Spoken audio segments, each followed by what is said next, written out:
Now, Catherine Riemers presents risk factors for anatomic pelvic organ prolapse 6 weeks after childbirth. Thank you.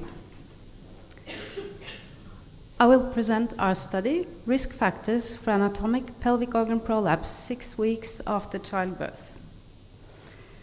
The etiology of pelvic organ prolapse is found to be multifactorial, with heritage, increasing age, and parity to be important risk factors. Major injuries to the levator ani muscle and enlarged hiatus of the same muscle are suggested as obstetrical causal factors, since both have been found to be associated both to POP and to vaginal delivery. However, most women delivering vaginally will not get POP, and most women with POP do not have major levator ani muscle injuries.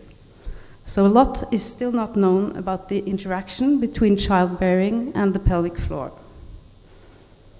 The aim of the present study was to identify risk factors for postpartum anatomic POP by comparing women with and without POP at 6 weeks postpartum with regard to pelvic floor measurements antepartum, delivery route, and the presence of major levator ani muscle injuries at 6 weeks postpartum.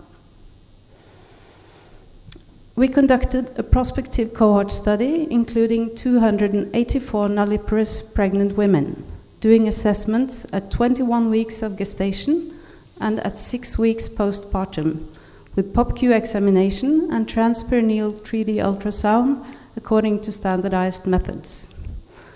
Anatomic POP was defined as POP-Q stage 2 or more. We found that 9% of the women in our cohort had anatomic POP at 6 weeks postpartum. And comparing these women to the women without POP postpartum, we found that they had a significantly larger levator hiatus area at Valsalva at mid-pregnancy. They had a more caudal position of the measuring point in the anterior vaginal wall, and they had a longer urogenital hiatus compared to the women without anatomic POP at 6 weeks postpartum.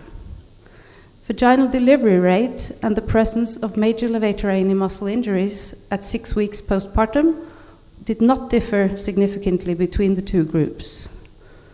Adjusting for maternal age and body mass index did not alter the results. To conclude, we found that pre-labor differences in the pelvic floor rather than obstetrical events were risk factors for anatomic POP at 6 weeks postpartum. Thank you.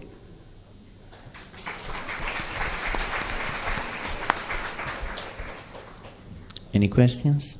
Thank you. Did you consider the role of the operative delivery, the use of vacuum and operative delivery forceps? But the groups were too small to do meaningful statistics to see whether operative delivery made a difference. Yeah. So that is, of course, one of the limitations. It's the sample size. Okay. Ideally, we would have had a larger sample and a longer observation time. No other question? I think there's one over there. Okay. Jenny Russell, UK. Did you also consider the length of labour for the women that gave birth vaginally? No, for this study we did not analyze the length of the second stage.